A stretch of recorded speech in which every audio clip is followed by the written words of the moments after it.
Hi, everyone. So, for today's reading, we're going to tackle Act 2, Scenes 3 and 4. And I'm going to pick up right after the drunken porter scene. I already attached a link of an actor, professional actor, recording the drunken porter scene, but I want to explain a little bit about that convention and what it's for.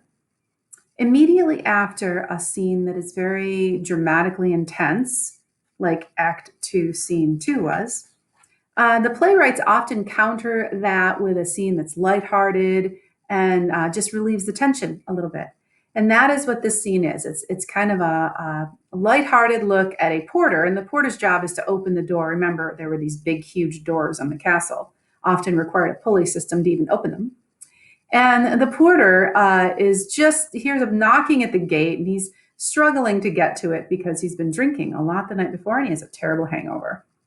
When he finally does get to the door and gets it open, they have a new character that we're about to be introduced to, Macduff.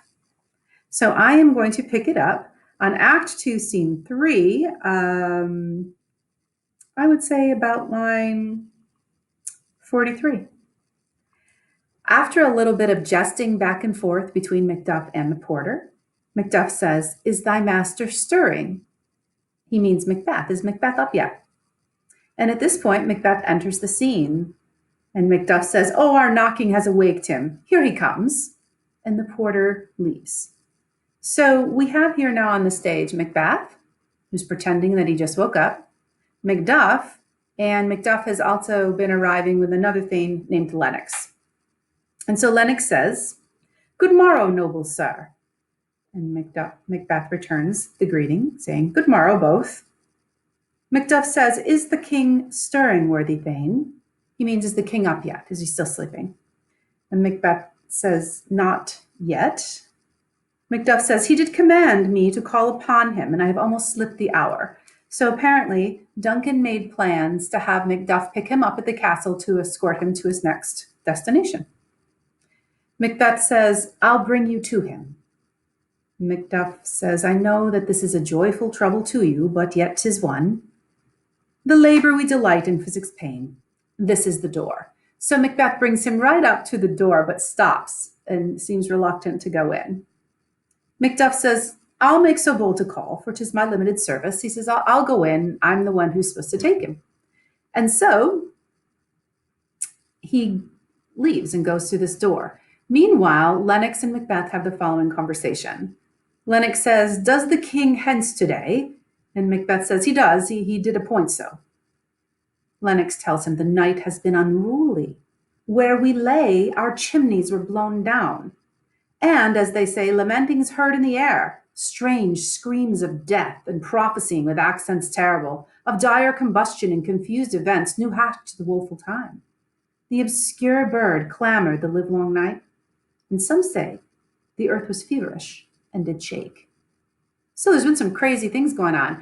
And oftentimes in Shakespeare's world, we see when a rightful ruler is deposed from his throne unfairly, we see that the natural world mirrors the unnaturalness of this with extreme weather conditions. So certainly there has been some crazy winds and animal behavior. And Macbeth says, "Yes, 'twas a rough night." And Lennox says, "My young remembrance cannot parallel a fellow to it." He doesn't remember one that was quite that bad. At this point, Macduff comes running back into the room, screaming, "Oh, horror, horror, horror! Tongue nor heart cannot conceive nor name thee." And Macbeth and Lennox say, "What's the matter?" And Macduff tells them, "Confusion now hath made his masterpiece. Most sacrilegious murder hath broke ope the Lord's anointed temple and stole thence the life of the building." Macbeth says, "What is it you say? The life?" Lennox questions, "Mean you his majesty?" And Macduff says, "Approach the chamber and destroy your sight with a new Gorgon. Do not bid me speak. See, and then speak yourselves." And so Macbeth and Lennox run into the room to see for themselves. Of course, Macbeth already knows what's in there, but Lennox does not, and Macbeth is pretending. While the two are gone, Macduff runs around the house trying to wake everybody up. "Awake! Awake! Ring the alarm bell! Murder and treason! Banquo and Donalbain! Malcolm, awake! Shake off this downy sleep, death's counterfeit, and look upon death itself. Up, up, and see the great doom's image. Malcolm and Banquo, as from your graves, rise up and walk like sprites to countenance this horror. Ring the bell! So we have bells ringing, we have people starting to get up, they're running around the house, chaos. Lady Macbeth enters and says, "What is this business that such hideous trumpet calls to parley the sleepers of this house? Speak, speak." She says, "Well, what's going on? Why are you causing all these problems?" And Macduff says, kind of an ironic line. He says, "Oh, gentle lady, 'tis not for you to hear what I can speak. The repetition in a woman's ear would murder as it fell." So he calls her a gentle lady and says, "Oh, I can't even tell you. A woman should never have to hear such things. If I told this story to a woman like you, it would murder you as it fell." Boy, he sure doesn't know her, does he? Enter Banquo. And Macduff says, "Banquo, Banquo, our royal master is murdered." Lady Macbeth reacts accordingly and says, "Whoa, alas, what, in our house?" And Banquo turns to her and says, "Too cruel anywhere. Dear Duff, prithee, contradict thyself and say it is not so." But by this time, there's kind of chaos in the room, stirring as everybody hears the news. In comes Macbeth, Lennox, and Ross. Remember, they ran inside to see what was going on. Macbeth comes back in and he says this: "Had I but died an hour before this chance, I'd lived a blessed time. For from this instance, there's nothing serious in mortality. All is but toys. Renown and grace is dead. The wine of life is drawn, and the mere lees is left this vault to brag of." He comes back in and expresses grief in a seemingly genuine and sincere way. He says, "I wish I had died an hour before and had never seen what I just saw." And he says, "From now on, there's nothing else of beauty and purpose in this life." Now in come Malcolm and Donalbain, the king's two sons. And Donalbain says, "What's amiss?" And Macbeth tells him, "You are, and you do not know it. The spring, the head, the fountain of your blood is stopped. The very source of it stopped." Macduff clarifies and says, "Your royal father is murdered." This next line I always am puzzled by. Apparently, Malcolm says, "Oh, by whom?" Now, I'm not really sure how to deliver that line. I guess we can assume that he said it with a state of alarm, who was the murderer? And Lennox tells him, "Those of his chamber, as it seemed, had done it. Their hands and faces were all badged with blood, and so were their daggers, which unwiped we found upon their pillows. They stared and were distracted. No man's life was to be trusted with them." So it seems initially like their plan is kind of coming true. Lennox assumed that the guards were the ones who killed the king. And then Macbeth says something that he goes off script here. He says, "Oh, yet I do repent me of my fury that I did kill them." So this was not according to their plan. Macbeth, when he went in to discover what was in the other room, killed the guards. Now, if you remember, that was not something that he and his wife had planned and talked about. So he's kind of going off on his own right there. We could perhaps assume that he killed them simply because he was afraid they might have said a different story. Maybe they would tell people that Lady Macbeth got them drunk. I don't know. He panicked in those moments and he murdered them. Macduff says, "Wherefore did you so?" Remember that wherefore in Shakespeare's language means why, not where. So he says, "Why did you do that?" And Macbeth tells him this: "Who can be wise, amazed, temperate and furious, loyal and neutral in a moment? No man. The expedition of my violent love outrun the pause or reason. Here lay Duncan, his silver skin laced with his golden blood, and his gashed stabs looking like a breach in nature for ruin's wasteful entrance. There the murderers, steeped in the colors of their trade, their daggers unmannerly breached with gore. Who could refrain that had a heart to love, and in that heart, courage to make love's known?" So he basically tells them, "I did it because I love the king so much. I looked over there and I saw those guys just waking up, all covered in blood. And then I looked over here and I saw Duncan and what they'd done to him, and I couldn't stop myself. I just killed him." Now, that was not what they planned on doing. So Lady Macbeth here appears to call attention away from her husband and try to divert things. She says, "Help me hence! Ho!" and faints, or pretends to faint, maybe would be a better way of putting it. Macduff says, "Look to the lady." And Malcolm and they all kind of cluster around Lady Macbeth to kind of, take care of the poor woman. And while they're doing that, we are privy to a conversation between Malcolm and Donalbain, the king's two sons. Malcolm says to his brother, "Why do we hold our tongues that most may claim this argument for ours?" Basically, he's saying, why are we the only ones not talking when this affects us more than anybody else? Donalbain says, "What should be spoken here, where our fate, hidden in auger hole, may rush and seize us? Let's away. Our tears are not yet brewed." So Donalbain expresses concern that they need to get out of there because he says, I guess that the two realize that if their father has been killed, they're next on the list. And so they decide they're going to get out of there and they will spend time grieving later. Malcolm agrees with them and says, "Nor our strong sorrow upon the foot of motion." Banquo says, "Look to the lady," and they assist Lady Macbeth off the stage. And then Banquo continues, "And when we have our naked frailties hid that suffer an exposure, let us meet and question this most bloody piece of work to know it further. Fears and scruples shake us. In the great hand of God I stand, and thence against the undivulged pretense I fight of treasonous malice." "And so do I," Macduff says. "So all," they all concur. And Macbeth says, "Let's briefly put on manly readiness and meet in the hall together, well contented."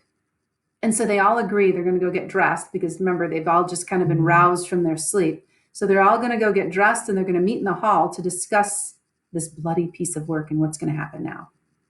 When they all leave, the two brothers speak again, and Malcolm says, "What will you do? Let's not consort with them. To show an unfelt sorrow is an office which the false man does easy. I'll to England." And Donalbain says, "To Ireland I. Our separated fortune shall keep us the safer. Where we are, there's daggers in men's smiles. The near in blood, the nearer bloody." So prior to that line, Malcolm said, "To show an unfelt sorrow is an office which the false man does easily." If you're a false man, if you are a dishonest man, you can pretend to feel sorrow. And then Donalbain concurs with that when he decides we got to get out of here. Let's separate. Malcolm's going to go to England. Donalbain says he'll go to Ireland so that they will be separated, and therefore that should keep them safer. And Donalbain also says, "Where we are, there's daggers in men's smiles." He understands that people may be smiling, that they could be planning their demise. Malcolm says, "This murderous shaft that's shot hath not yet lighted, and our safest way is to avoid the aim. Therefore to horse, and let us not be dainty of leave-taking, but shift away. There's warrant in that theft which steals itself when there's no mercy left." So Malcolm and Donalbain decide they're going to get out of town. They're going to get out of Dodge as quickly as they can. They're going to go separate directions because they know that they're next on the list and they need to save themselves. Now, we talked a little bit before about the flaw in Lady Macbeth and Macbeth's murder plan. First of all, if they kill the king has already declared his son Malcolm the successor. He already declared him Prince of Cumberland. So even if Macbeth kills the king, the throne would automatically go to Malcolm because he already declared him the successor. However, that's not what happens now because Malcolm and Donalbain run away in fear of their lives. It's interesting that Macbeth and Lady Macbeth, I don't know how they could have known that was going to happen. It doesn't seem like they thought that far in advance. But as it turns out, Malcolm and Donalbain's leaving works out well for Macbeth's plan. Scene 4 is a short one, and I think it's in here only for effect. There's a couple interesting things that come out in this, though. Previously, I mentioned that it was pretty standard in Shakespeare to have the weather and the animal behavior mirror the things that are going on in the world of the characters. The Elizabethans would have believed that it was sinful and wrong to remove a king from the throne when he wasn't supposed to be. They believed in divine right. They believed God put him there. And so if somebody killed the king to become king, it was an act that made the heavens angry. And the heavens would react with extreme weather conditions and some very bizarre animal behaviors. So when scene 4 opens up, we have Ross, remember the Thane of Ross, the kind of the messenger Thane, with an old man, just a generic old man, and they're talking. And the old man says, 70 I can remember well within the volume of time. I have seen hours dreadful and things strange, but this sore night hath trifled former knowings. Basically saying, I've been around a long time, I've seen a lot of crazy things, but I never saw anything like last night.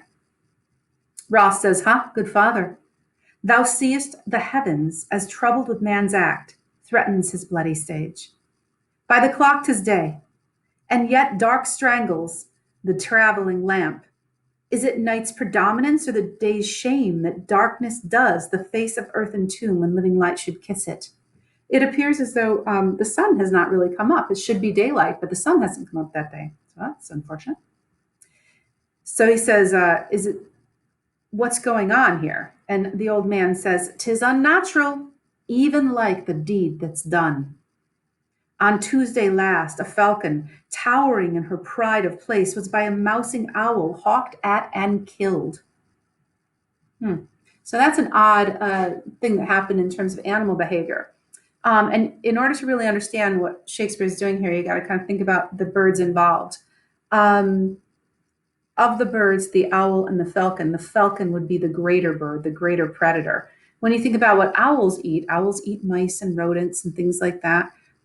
Falcons eat whatever they want. And so kind of what we have here is an inversion of what, something unnatural that happened. The owl killed the falcon. The lesser bird killed the higher bird, just like Macbeth killed Duncan.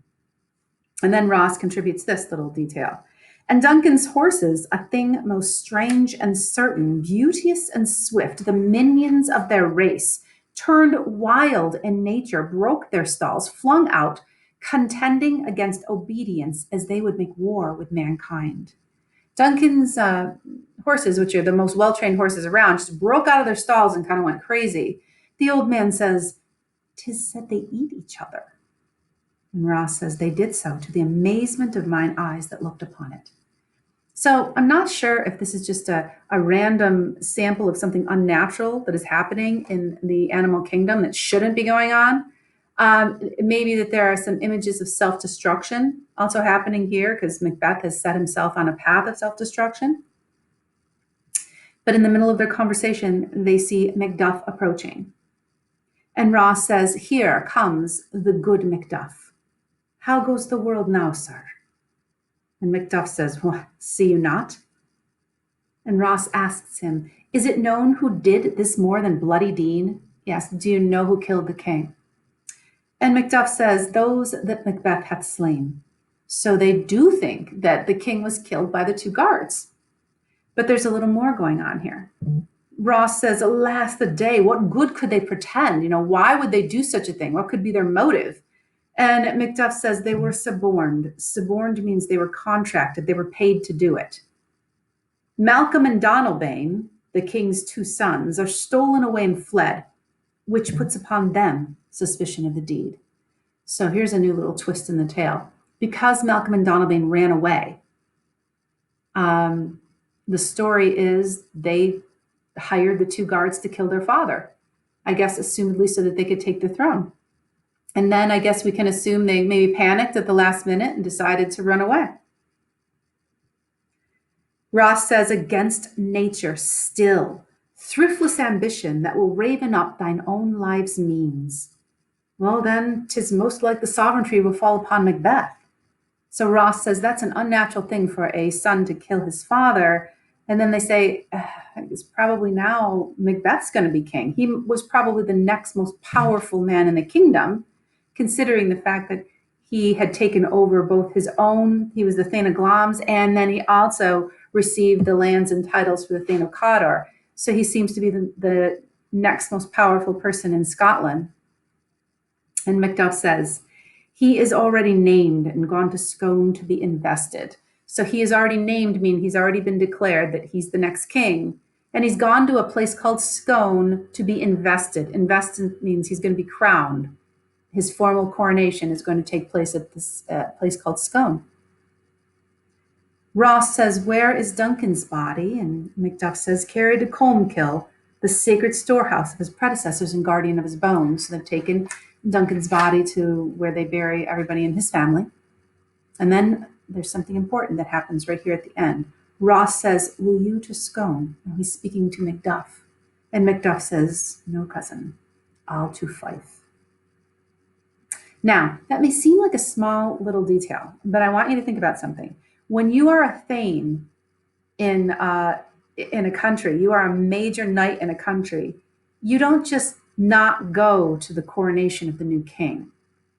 I mean, you don't just say, "Yeah, I got some things to do. I'm going to skip that." So I'm pretty sure that Macduff's statement that, no, I'm going back home, I'm not going to go to the coronation, indicates that he feels there's something funny going on with Macbeth. And I don't think that's going to escape Macbeth's notice. Ross says, "Well, I will thither." And Macduff tells him, "Well, may you see things well done there. Adieu, lest our old robes sit easier than our new." Ross says, "Farewell, father." And the old man says, "God benison go with you and with those that would make good of bad and friends of foes." So that scene ends with some kind of ominous overtones. The weather, the animal behavior all seem to mirror the unnaturalness of the murder of the king.